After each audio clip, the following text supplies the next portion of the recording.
One in five suffer. Erase the stigma. Brain difference is not a crime. Mental health isn't just your problem. It's our problem. And now, Mental Health Monday with Marla and Dave. Okay, welcome to Mental Health Mondays. I'm Dave.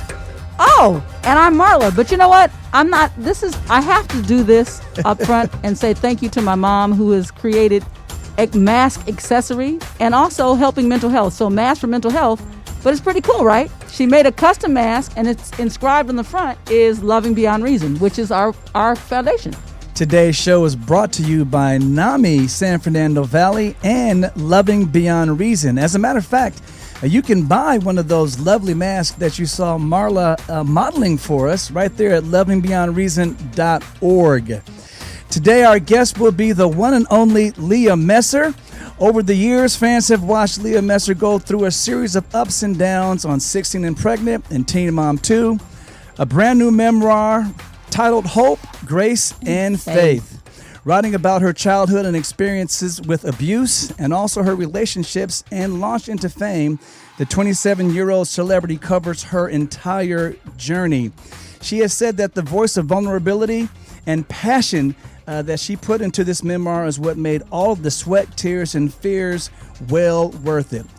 Leah dedicates the book to her three daughters, Adeline, Aaliyah, and Aliana, as well as to her MTV family and anyone who has endured child abuse.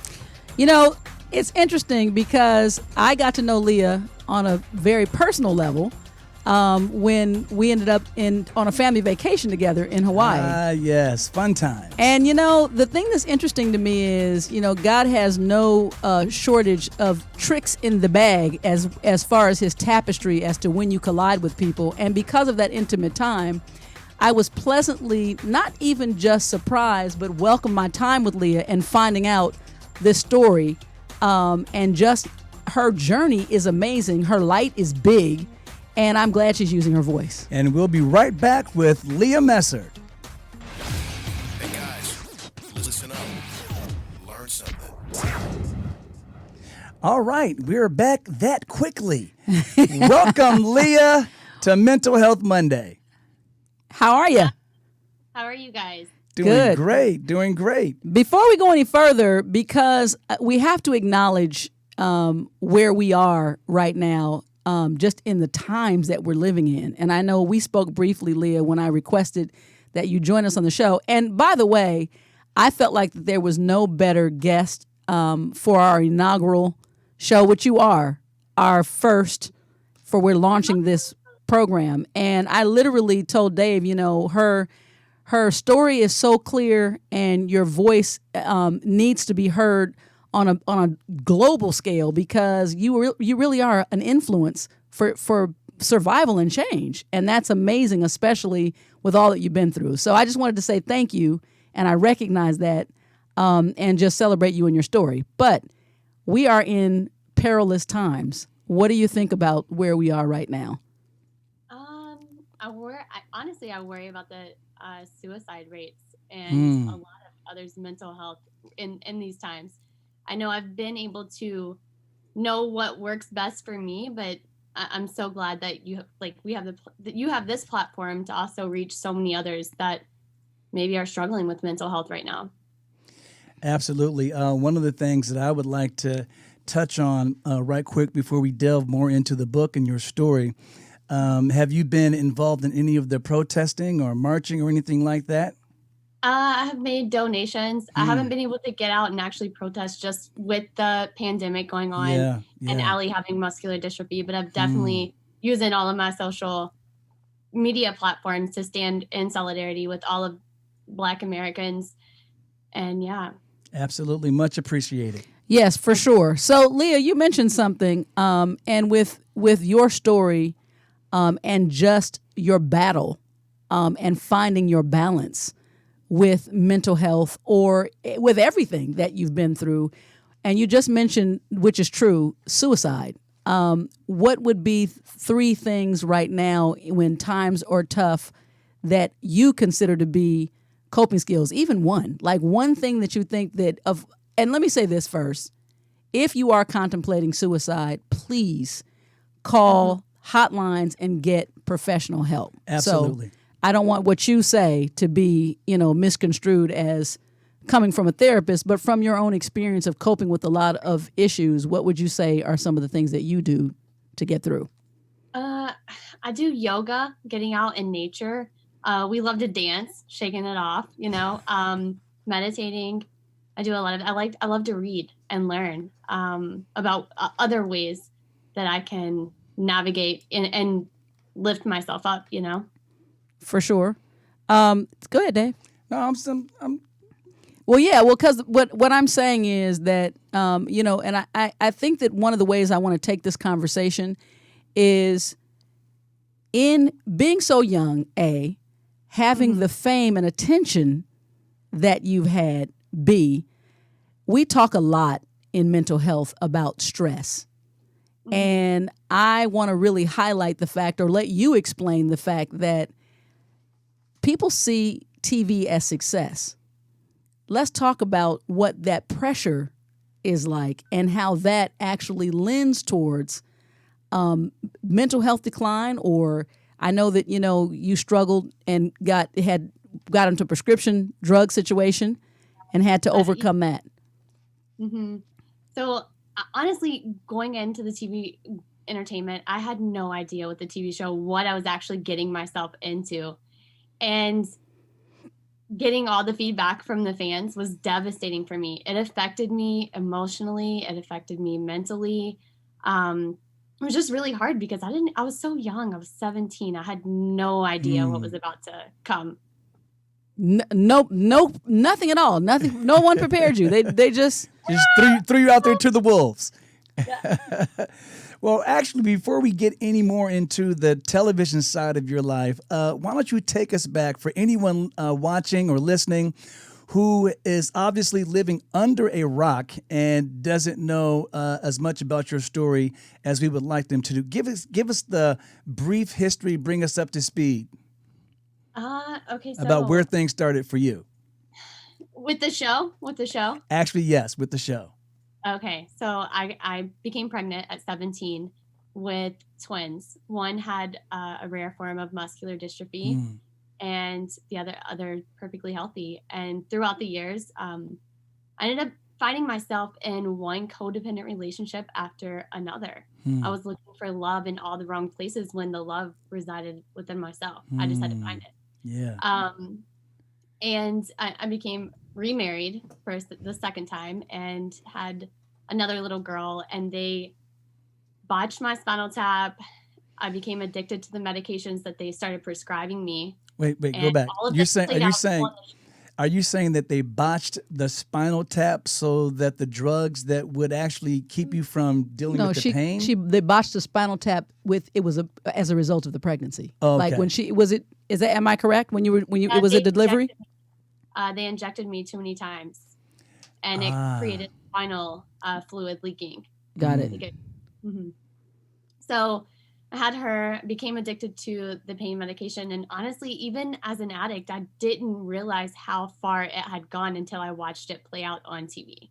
And I look back at that period of my life and I'm like, was that really me? And I went to Arizona to a treatment facility, and that's really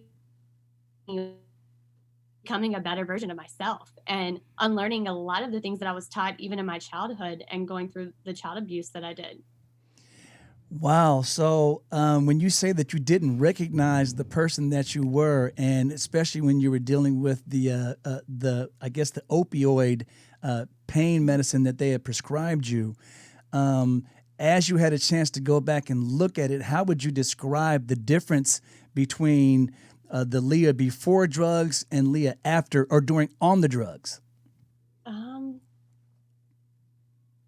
I was blank. It was like blank. I don't even know who I was. I don't even recall doing some of the things that I'd done. It was like I was just. I was already gone, but I was still here, and that's what led into me becoming suicidal too. Now, was it just the pain that you were experiencing, the physical pain, that led to the addiction, or do you think that there was some type of addictive personality that was already there that allowed that to happen? My dad is an addict. So I think that he was also, I came back around in my life at that time. And when the prescriptions ran out, he would give them to me. All right. Well, we're going to come back and continue this story because you have an amazing story. We'll be right back. When Dave and Marla get together, it's hot. It's time for the Mental Health Minute with Marla and Dave. Stress seems to be part of life these days, but stress shouldn't be taken lightly. It can ruin your physical and mental health. It's a known fact that many mental disorders are triggered by stress. Signs of stress can be seen in different physical, mental, emotional, and behavioral reactions. The following are signals that your stress levels may be too high and you need to do something about it. Physical signs of stress may include digestive problems, sleep disturbances, increased heart rate, fatigue or lack of energy. Mental signs of stress include confusion or mind racing, while emotional signs of stress can also include irritation, feeling overworked, a sense of hopelessness, and some behavioral signs of stress may include decreased sex drive or a sense of loneliness. If you are experiencing any of these signs of stress or you're concerned about your current mental state, please seek therapeutic help from a qualified mental health professional. Your mental health is vitally important. This message is brought to you by NAMI San Fernando Valley and Loving Beyond Reason. David is a thinker. I never do anything without thinking about it first. Marla is a feeler. I basically wear my personality on my sleeve. But when Marla and Dave get together, it's like a match dancing with a firecracker. All right, All right, we're back with Leah. So Leah, here's what I want to point out to everybody with what you're just bringing up about your story, that David and I have learned through our experience in dealing with our children and mental health diagnoses, that we've been trying for so long to answer the question, what comes first, the chicken or the egg? So listening to you basically describing being vacant and, the drugs really, were it just helped you kind of just escape until you realize, wait a minute, who, where, life kind of brought you to a collision point to these different understandings of you. And so with that in mind, I just want to remind everybody that as she's bringing up, a lot of things contribute to mental health factors that you don't know. And a lot of people do things, even when they're unaware, subconsciously, to self-medicate. And so she had one incident that just triggered something altogether different. But after she began to unwind everything, which is what you'll read in the book, she started to understand the root of what the issues were. So I'm going to let you continue with your story. Okay. I think the root cause of a lot was just my childhood and growing up in a very, just abusive home. No love, no affection. I think that's just where it started, the foundation. Now, would that be from both parents or? My dad was absent for the most part. He would come in and out, but he was still abusive when he would come around.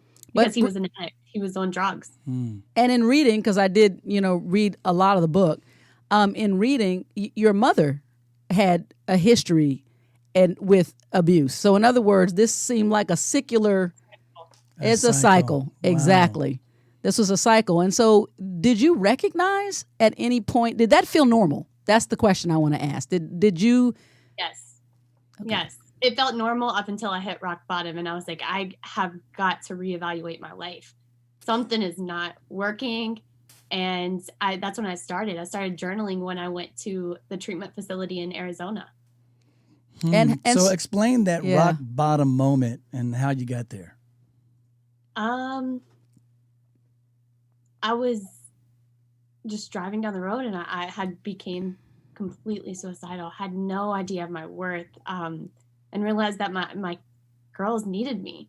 And honestly, they were my light. They were my light. They helped me they helped me pull myself out of the darkness. Wow. Wow. So at this point, you had all three of your children, or? Yeah. Oh, Yeah. wow. I looked back. I was driving at a road close to where I live, and I looked back at the car seats, and I started crying. And I actually had a dream, and I was drowning. And in my dream, it was like I was swimming so hard, and I just could not catch my, I couldn't get above water. And then it all tied together. And I looked back at the car seats in the car, and I was like, no, like they need me. They need me at my best. And that's when I called a few producers and told them, I'm ready. I know that I need the help. Right. And how helpful were the producers of the show as you were going through this? They were the only support system I had. No one else supported me in going to a treatment facility. They thought I was going to lose my daughters, and it was the worst decision. Like, everyone would look at me as an addict. Wow. And yeah. So what was that last question that I'll have, then I'll give it over to Marla. Was that feeling of guilt that you could possibly lose your daughters, was that kind of adding to that overall sense of overwhelming stress that you were dealing with? Yes, because I was in a custody battle with their dads, and they were not supportive. There was no way I would have been able to tell them that I was addicted to medication. So I had to hide it all, and went away to the facility. I actually came back. I went there once, and the dads were going to file for the twins' dad was going to file emergency custody. So I came back home. Wow. I was like, I'm not losing my kids. What?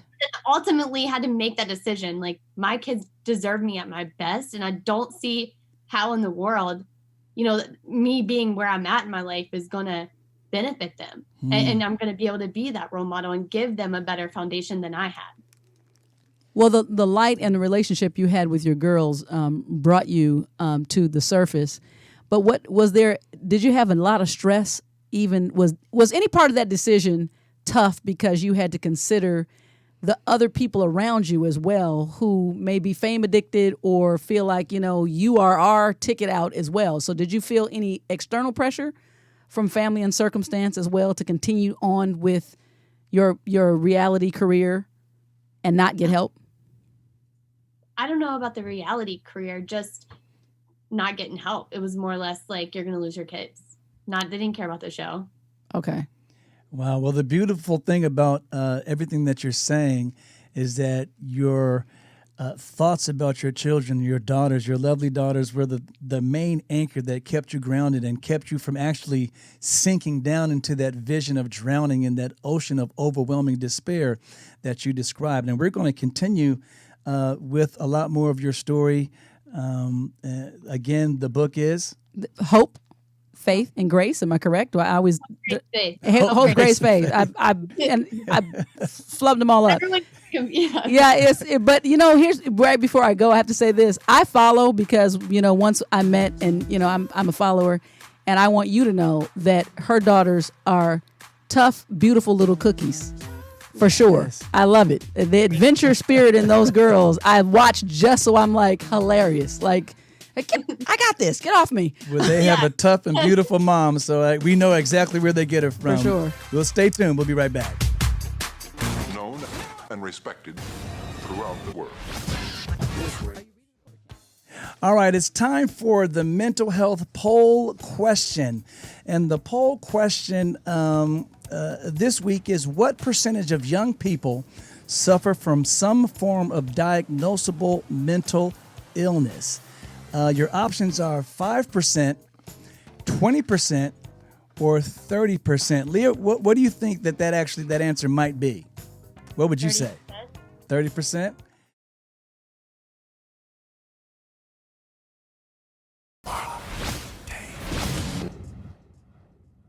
Okay. So we're back.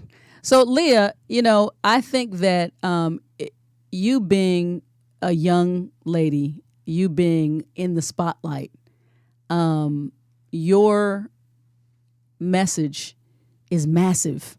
And it's massive because you kept going. You found a reason why. You found an inspiration. And I really want you to share how much better even though everyone still struggles, clarity feels, and how glad you are, or what the journey is to really get to real help.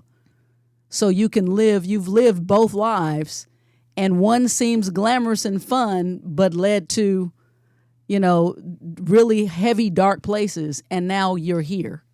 So that's an encouraging message. I feel joy, and granted, of course, things are going to come up. We're going to still face adversity, but I handle it completely different than I would have before. Yeah, for sure. And so, and how is that? I wanted to talk to you a little bit about where you are with breaking the cycle for your girls. Broke that cycle. She thought I smashed that thing. Are they aware of any of what you've been through at all? Like, are they at the ages, or do you feel do you feel like that's something that you even want to share? I know you're public and you've got a book out, and they kind of grew up in front of the television. I mean, they were on it from birth.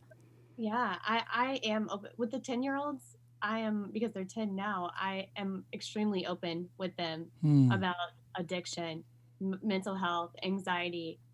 My 10-year-old does have anxiety, but she reads books about anxiety, kids' books. And really she copes with it way differently than, what if I would have had anxiety and I just at her age? So we're just like on top of it. We completely handle it differently, And so have you identified any triggers for yourself as far as when you say anxiety? What are some of the things that you have to be careful and watch for yourself that you feel this? Social media? Yeah, it definitely triggers my anxiety and just the comments from people. So I have to know when to step away from something that makes me feel anxious, and get back into alignment, whatever that may be for me or for anyone else. Yeah, and I guess a lot of people who deal with mental health issues have to learn what those triggers are for them and have a coping mechanism. I'm glad that you know that part of your coping mechanism is just step back from your social media and just give it a break. Now, how long, when you say you need to take a break from time to time, generally how long is that break? Until I feel good, until I feel like I'm in a place where I can go back and look at social media, or that's too. So I usually turn my phone off 2 hours before I go to bed too, because I cannot stay up on my phone and rewatch or just, no, it does give me anxiety. No, a lot of people, regardless of whether you're dealing with a mental health issue, they always say kind of give yourself some time before you try to fall asleep to get away from all your devices, television, and everything. I know we used to fall asleep with the television on. I'm in a big habit of now just turning it off before I go to bed. Except I generally try to steal the remote and not let that happen. So that happens too. There's the battle of the remote in the Thomas bed. But the one other thing I want to ask you is, and we talk about triggers, you mentioned your failed relationships in the book. Yeah. Let's get an inside scoop. Where is Leah as far as you and what's your outlook on relationships going forward and love? I'm still doing me right now. I'm sorry, I have something popped up. I'm open to whatever is in store for my life, but I'm perfectly okay with where I'm at right now. I am, doing the best for my girls, and that's it. I'm dating, but not exclusively dating. Right. Oh. Okay. I hear it. Come on now. Come on, truthful, independent woman. She's like, I'm not exclusive. Good. You know what? And that's I think something that as well, and she talks about it in the book, but I'm glad that she's bringing these things to light, because as every young girl I know, I was 14, 15, 16. I don't care how strong you think you are, that strength comes over time. And you want to be valued. And so when you don't have an understanding of what that value is for yourself, where you place your heart in a lot of cases is not so good, because you haven't learned to protect it by understanding you. So when I hear her, I'm like, man, it's a really evolved thing to say, and not just to say it. Taking her time. I'm good. Doing me. Yeah, absolutely. I'm good, but I'm good with me, because you can never give anything to anyone else until you can actually become all that you can be, because you don't have anything. By the time you give it away, then you're a shell. Well, even the Bible says, and I say it all the time, to love your neighbor as yourself. So if you can't love yourself correctly, you can be of no good to anyone else. And I think that what Leah's has the examples that she's setting is self-love is something that you learn. I think a lot of the times you think you're supposed to just have that in check. Like, yeah, I got me. And it's more than just a bolstering. Yeah. Also, well, I guess, to kind of wrap that thought up, even when you find yourself, and I know you will, Leah, if that's your choice, in a long-term relationship or a very significant relationship to you or yourself, you still have to take me time to still be available to your other relationships in your life. And I'm sure that goes for you as a mother as well, Leah. Mm-hmm. I definitely have to take time out for myself. Absolutely. And what would be two of the most powerful lessons that you would want to tell your daughters that you think would benefit them most? Ooh, Marla. Okay. Just overcoming adversity, knowing that they can, even when it gets really, really hard. And also taking time out, like loving themselves, loving everything about them, valuing their worth. And that would be it. I wish someone would have told me that. You think? Now I have a question, Leah. Hold your question, because we're going to come back and wrap things up with you, Leah. Thank you so much for taking time out of your busy schedule to talk to us, and we'll be right back, and we'll wrap this up with Leah Messer. It's raw, real, and unfiltered. And look at there, we're right back. So go ahead, Marla. You messed up my thought, Leah. Yes, I asked you about your daughters and the lessons that you would teach them, and for I just want to be sure that going forward, not just for all women, I think it's even a bigger thing, because I think that there's a bigger burden for us to be a lot of different things, to wear a lot of different hats. And so, again, I'm glad that this is something that you've been able to wrap your mind around, and you've been able to actually pull yourself up and sharing with all of us, because it's inspiring to me. I'll be honest with you. Your what you've done and what you've put down in the book that you've written, and sharing your true story all the way through and through is an inspiration. We encourage everybody to go out and get the book, Hope, Grace, and Faith. An amazing book written by an amazing woman. And Leah, before you go, what would be your one message that you can share to just others out there that are watching, that are listening? That would be the message of Leah Messer. Live your life with hope, grace, and faith. Those two things. I love it. I love it as well. So, Leah, you know what? I wish that we had more time, but this is Mental Health Monday. We are honored that you came and spent some time with us and that you shared your story. Man, I'm always going to be following. You have my phone number. I have yours. If there's anything that I can ever do, I'm an ear, I'm a heart, and I'm open at any point, and love you to death. And you never know, we just might meet you on your next vacation. We're always stalking. Just joking.